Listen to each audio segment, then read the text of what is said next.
un petit échauffement qui va nous rappeler quelque chose.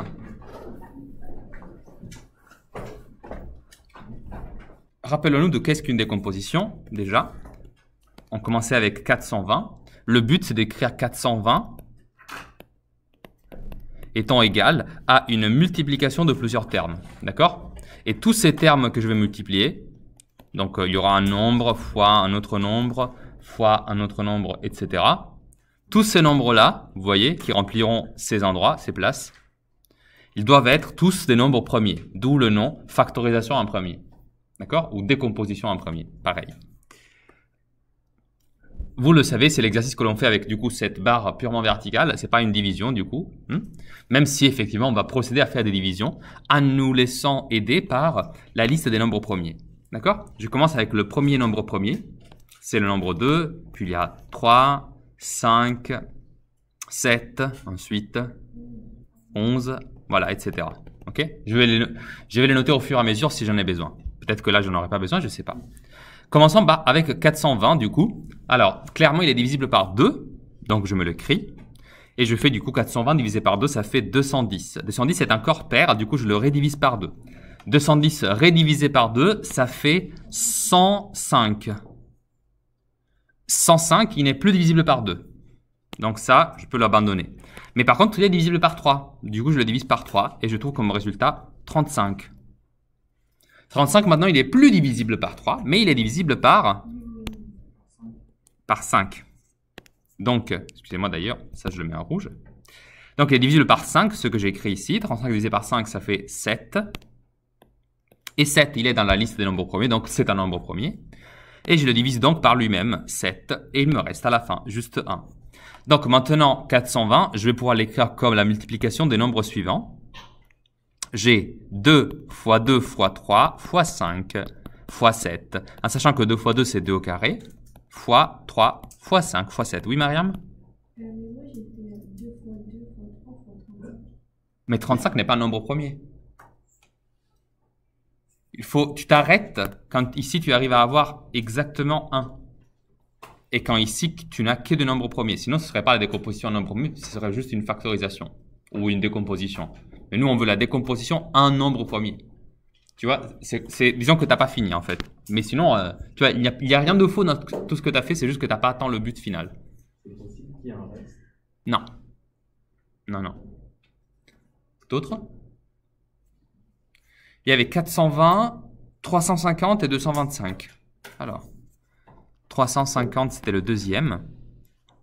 Je procède du coup toujours avec les divisions successives. Je commence par le diviser par 2. Ça fait 165. Non, qu'est-ce que je raconte? 175. Voilà. Est-ce que ça c'est divisible par 2? Non. Par 3. 1 et 7, ça fait 8. 8 et 5, ça fait 13. Donc non. Je dois donc arriver à 5. 175 divisé par 5. Alors, ici, vous pouvez soit vous aider par la calculatrice, soit essayer de le faire de tête.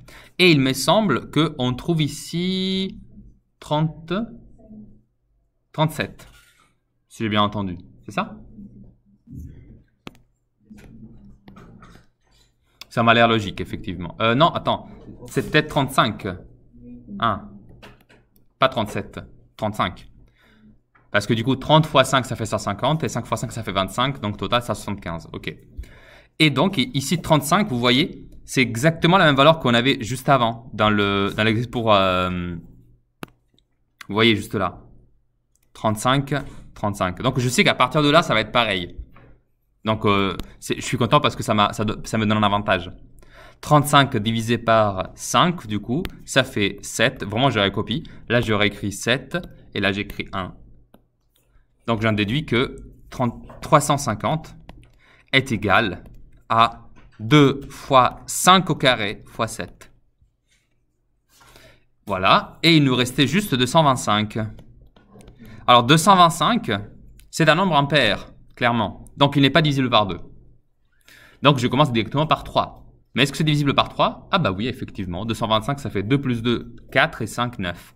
Donc, je peux le diviser par 3. Et ça va faire, du coup, 75. Bravo. Vous l'avez? Ok. Est-ce que 75 est encore divisible par 3? Je regarde bien. Oui, c'est le cas. Donc, je le redivise par 3. 75 divisé par 3, ça fait 25. Et maintenant, ça va être simple parce que 25, vous savez, c'est 5 fois 5. Et 5 et 5, c'est deux nombres premiers. Donc, en fait, même si je ne suis plus le schéma, je sais que là, je peux diviser par 5. Et là, il me reste 5. Je redivise par 5. Et là, il me reste 1. Donc, 225 est égal à 3 au carré fois 5 au carré. Voici donc vos trois écritures pour ces trois nombres entiers. Vous avez 350, 225 et 420. Il faut suivre l'ordre. La raison, c'est que sinon, tu risques d'oublier quelque chose. D'accord? Évidemment, si à la fin, tu arrives à atteindre quand même le bon résultat, ce ne sera pas une grande erreur. Mais c'est vraiment important d'essayer de suivre cette suite d'instructions dans l'ordre. Voilà. Est-ce que vous avez des questions par rapport à ça ou tout est clair? Pour aujourd'hui, il y avait à faire deux exercices du coup, toujours sur les variations de fonctions. Et j'aimerais bien voir si vous les avez fait. C'était des exercices de type différent. Le 21, c'était exactement comme ceux que nous avions fait ensemble hier, c'est-à-dire peut-on comparer des nombres avec un tableau de variations? Et le 20, c'était un exercice d'un type un peu différent, mais il fallait juste suivre les instructions et voilà, après il n'y avait pas de risque. Ok, alors vous avez une fonction f définie sur -3, 6 qui admet le tableau des valeurs suivant. Tableau des valeurs. Mais j'ai fait. Enfin, je vais venir le voir.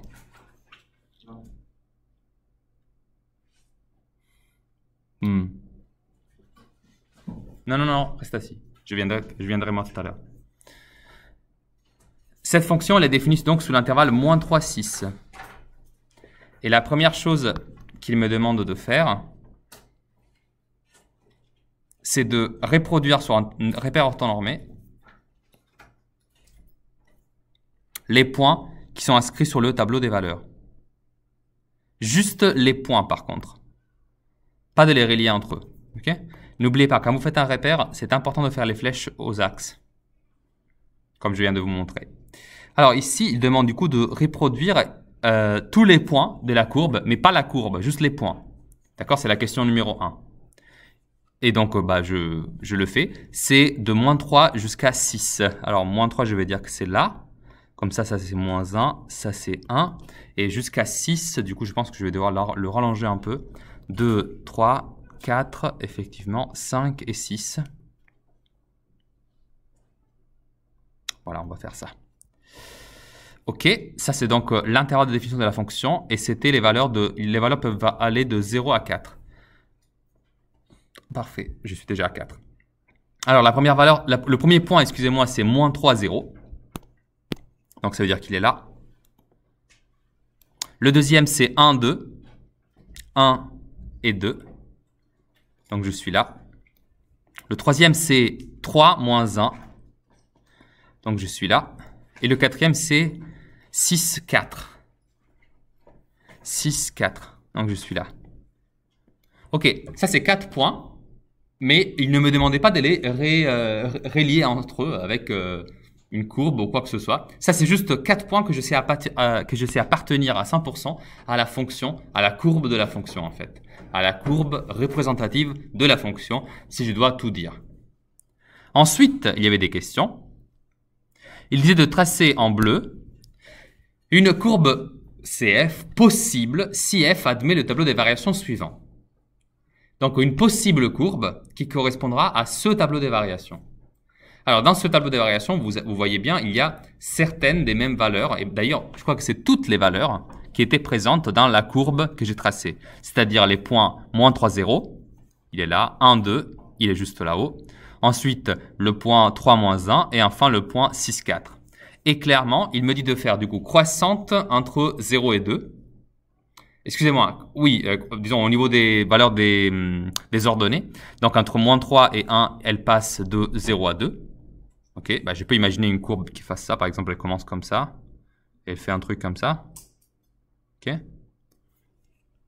Ensuite, il veut qu'elle soit décroissante entre 1 et 3. Et parmi les valeurs 2 et -1. Donc par exemple, elle va faire ça. Et ensuite, elle est à nouveau croissante, je crois. Oui, entre moins 1 et 4, et au niveau des abscisses, c'est entre 3 et 6. Donc elle va faire un truc comme ça. Et je m'arrête là. Ok? J'ai le droit de tracer une telle courbe. Ce n'est pas... personne ne peut me dire que c'est faux ou que c'est vrai. C'est une possibilité. D'accord? Et d'ailleurs, la chose intéressante, c'est que ça, c'était la question numéro 2. Mais la question numéro 3, il me demande de tracer sur le même graphique, donc avec les mêmes points rouges, une autre courbe verte cette fois-ci. Je vais prendre un vert un peu plus clair pour la distinguer. Et cette fois-ci, on a un autre tableau des variations. Alors, lui, il commence toujours au point moins 3, 0, mais après, la fonction, elle est croissante jusqu'au point 0,4. Jusqu'au point 0,4. Donc, jusque là-haut. Autrement dit, elle est croissante jusque là. D'accord? J'ai donc rajouté ce point-là. Je vais vous le faire d'une autre couleur pour le distinguer, orange. Là-haut. Ok? Par contre, après, moi, je sais que cette courbe, elle doit aussi passer par les points rouges. D'accord? Donc après, je vois que la courbe, elle redescend donc de 4 à moins 1 entre 0 et 3. Et elle doit aussi passer par le point 1, 2. Mais ça, c'est possible. Il n'y a aucun problème. Je peux juste faire ça. Ah, pardon. Elle passe par là. D'accord? Parce qu'elle doit passer par tous les points rouges. Et elle doit être décroissante jusqu'au point 3 moins 1. 3 moins 1 qui est un autre point que j'ai déjà... c'est le point rouge qui est juste en bas. Donc je redescends. Non, c'est pour ça qu'il disait de faire... regarde, qu'est-ce que c'est marqué ici? Tu l'as lu ou pas? Faut... Oui, mais c'est marqué. La prochaine fois, lis bien l'exercice. Donc après, c'est 3 moins 1 et 6, 4. 6, 4... jusque-là, et là, je suis croissant. Et là, je peux me remettre à suivre le même parcours que tout à l'heure, ou pas. Hein. Je suis libre. D'accord? Et, dernière chose, quel bilan peut-on en tirer? Quelle est la leçon à apprendre après avoir vu cet exercice? À votre avis? Nous, on est parti avec un seul tableau de valeurs. C'est le tableau avec les points rouges. Et on l'a respecté dans les deux cas. On avait deux tableaux de variations qui étaient différents. D'accord? Mais pourtant, on n'a pas eu de contradiction. C'est-à-dire que les deux tableaux de variation sont cohérents avec le tableau des valeurs, même si elles ne sont pas pareilles. Ça veut dire en fait que vous pouvez avoir un tableau des valeurs et un tableau des variations, mais même avec ces deux informations-là, vous ne serez toujours pas capable de connaître l'identité précise de la fonction. Autrement dit, la morale de cet exercice, c'est que oui, le tableau des valeurs et le tableau des variations nous aident à mieux connaître notre fonction. Mais ça ne nous donne pas toute l'information sur l'identité de cette fonction. Pour avoir toute l'identité sur la fonction, il faut soit voir son graphique, le voir vraiment, soit connaître son expression algébrique. Ok? C'est vraiment ça qui est nécessaire. Ça ne suffit pas. Pour être plus précis, le tableau des valeurs et le tableau des variations, même ensemble, ils peuvent ne pas être suffisants pour tout déduire sur la fonction. La preuve, avec le même tableau des valeurs, on a deux tableaux des variations différents qui peuvent s'appliquer et être cohérents, alors que la fonction, elle est clairement pas la même. Obligé. Parce que du coup, cette fonction-là, la bleue, elle avait un seul point de maximum ici. La verte, elle en a deux. C'est clairement deux fonctions différentes. C'est pour ça que c'était intéressant cet exercice. Et ensuite, vous avez le 21, qui était exactement du même style que celui qu'on avait fait hier ensemble. Vous vous rappelez, celui, il fallait comparer ou pouvoir... La question, c'était est-ce qu'on peut comparer ou on ne peut pas comparer. Voilà, c'était ça. Donc, la fonction f admet le tableau des variations ci-contre. La fonction f respecte-t-elle l'ordre sur moins 5, moins 1 ou le reverse-t-elle? Comparer f de moins 4, f de moins 2. Ça veut dire quoi, respecter l'ordre? À votre avis? Oscar?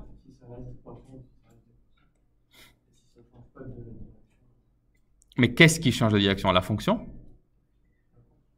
qu'est-ce qui doit... Tu m'as dit, si ça respecte l'ordre, du coup, que ça reste croissant ou ça reste pas décroissant.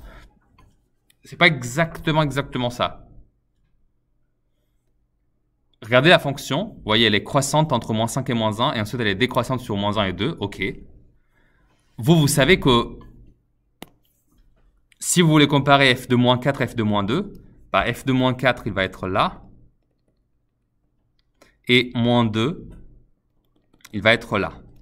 Alors, est-ce qu'on peut déjà comparer f de moins 4 et f de moins 2? Oui. Donc, j'ai écrit f de moins 4, f de moins 2. Et au milieu, je dois mettre quel symbole? Celui-là ou celui-là? Le premier ou le deuxième? Le premier. OK? Alors, quand il dit respecte l'ordre ou le réverse tel, il fait référence ici à l'ordre tout simple de moins 4 et moins 2. Est-ce que moins 4 est inférieur ou supérieur à moins 2? Clairement. Donc la question c'est, est-ce que la fonction respecte cet ordre? Est-ce que la fonction respecte cet ordre-là? Oui, moins 4 inférieur à moins 2 est transformé en f de moins 4 inférieur à f de moins 2. C'était dans ce sens-là la question. Est-ce qu'elle respecte l'ordre? En fait, vous donnez à la fonction à manger deux nombres, moins 4 et moins 2, qui sont déjà ordonnés entre eux. Vous savez que moins 4, il est plus petit que moins 2. Donc la question c'était, est-ce que la fonction, elle respecte l'ordre de moins 4 et de moins 2? Bah, la réponse est oui, parce que f de moins 4 est inférieur à f de moins 2. C'est pour ça. Comparez de même f de 0 et f de 1. Justifié. De même, ça veut dire on va se poser la même question. 0, il est là. 1 est là. Je pense qu'on peut, encore une fois, les comparer. Et en particulier, on peut affirmer que, ici... Alors, exactement. Mais du coup, c'est pas 1, c'est f de 1. C'est f de 1 qui est inférieur à f de 0. Et du coup, comment ils étaient à la base 0 et 1? Je pense qu'on est d'accord, hein. 0 était inférieur à 1. Donc là, il y a eu l'inversion de l'ordre. Vous voyez? D'abord, 0 était inférieur à 1, et après, f de 1 est inférieur à f de 0. Donc, comment lui, il avait appelé le renversement de l'ordre. D'accord? Donc, je vais juste le marquer. Ici, l'ordre est respecté, ou maintenu, si vous voulez. Ici, l'ordre est renversé. Pourquoi? Mariam, 0 était inférieur à 1. T'es d'accord? Est-ce que ici tu as l'inégalité dans le même sens? Ou est-ce que si tu es le 1, tu vois 0 est inférieur à 1, et ici f de 1 est inférieur à f de 0. Du coup, 0 et 1, ils ont été envoyés dans deux images à l'opposé, d'où le renversement de l'ordre.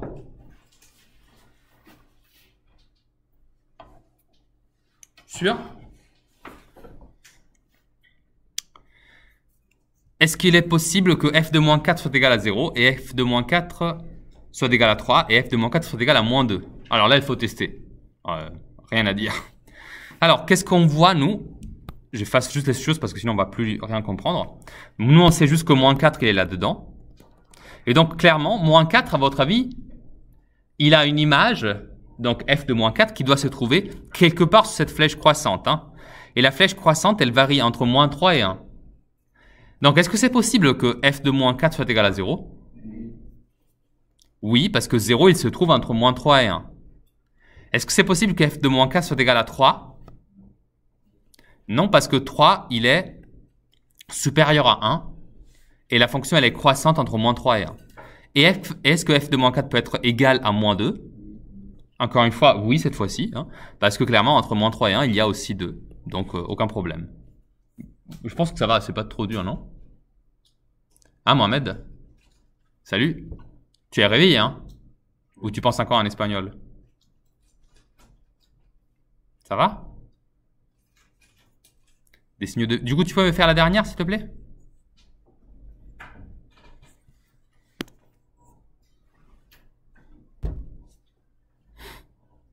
qu'on peut comparer de manière certaine f de moins 4 et f de 2? Je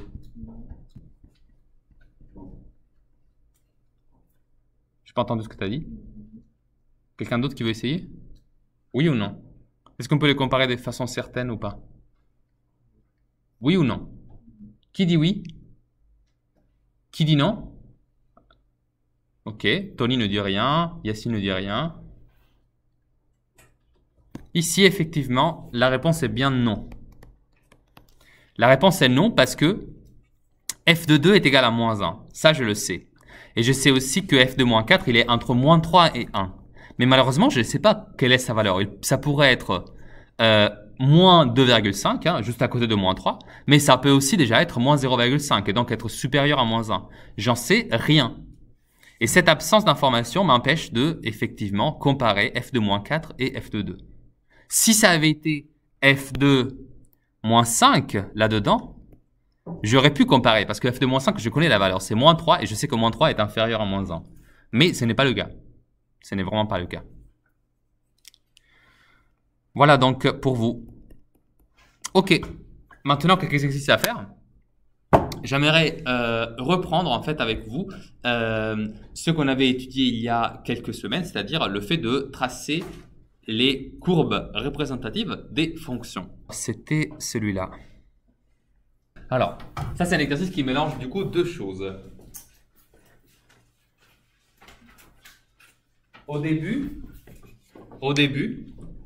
avec l'aide de la calculatrice, donc il vous demande de dresser un tableau des valeurs, pas des variations, de la fonction r, pourquoi pas ne pas l'appeler r, qui est définie sur moins 10, 10, donc préparez-vous, hein, ça va être un gros graphique de moins 10 jusqu'à 10, et elle est définie par la racine carrée de x au carré plus 1, avec un pas de 1. Vous savez ce que ça veut dire un pas de 1? Ça veut dire que entre moins 10 et 10, à chaque fois vous avancez donc de moins 10 à moins 9, de moins 9 à moins 8, de moins 8 à moins 7, vous avez compris. Le pas de 1, ça veut dire que c'est comme si vous faisiez des pas à chaque fois de distance 1 entre les valeurs.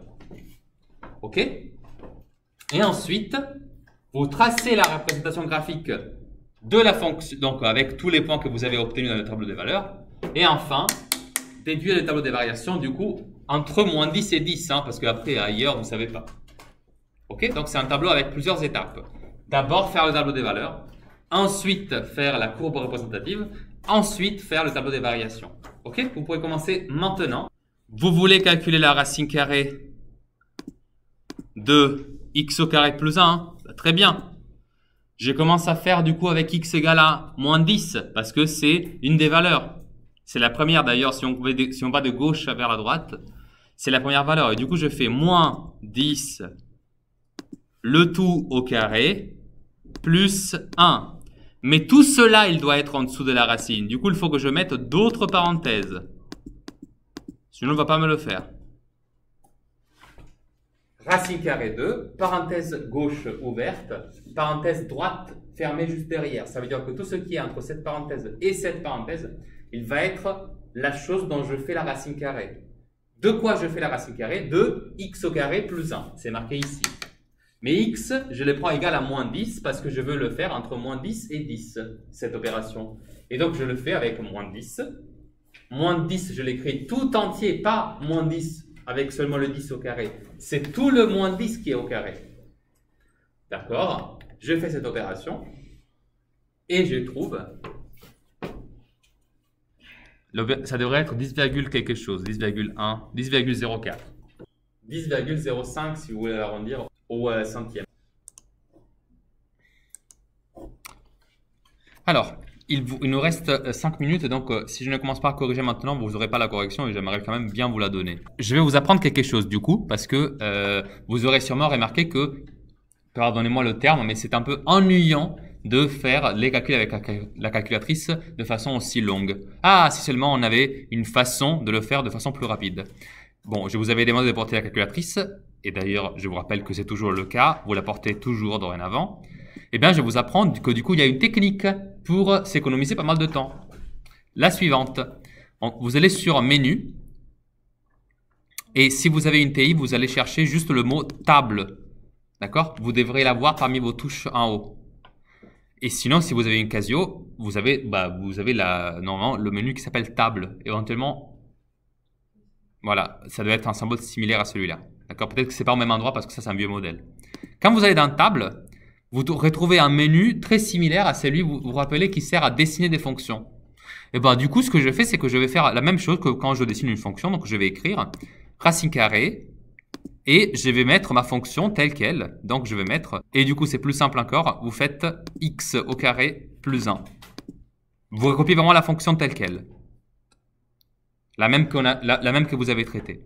Quand vous allez sur table, vous avez ici directement le tableau des valeurs avec 1, 2, 3, 4 et toutes les valeurs correspondantes. Par contre, vous le voyez bien, ça commence à x égale à 1 et ça continue jusqu'à x égale à 1, 2, 3, 4, etc.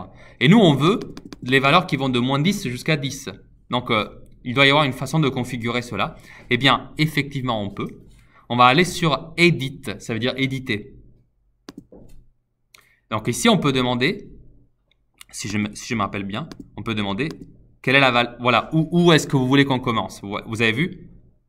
Là, j'ai mis 2. Du coup, je vais mettre moins 10 maintenant. Comme ça. Et vous voyez, il m'a calculé directement la valeur moins 10. D'accord? Là, du coup, je peux mettre moins 9. Et si je me rappelle bien, vous pouvez retrouver d'où le faire partir et d'où faire arriver le tableau des valeurs. Si vous allez sur 7, mais dans le menu principal, donc le menu précédent.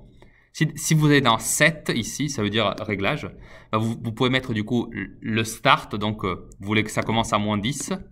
Vous voulez que ça s'arrive à 10. Et le step, c'est le pas. Donc c'est le pas égal à 1, comme on l'avait déjà mis tout à l'heure. Et si je reviens ici, voilà, maintenant vous avez toutes les valeurs. Moins 10, moins 9, moins 8, moins 7, moins 6, etc. Avant de partir, n'oubliez pas de copier l'exercice. Les deux petits exercices qu'il faut faire pour demain.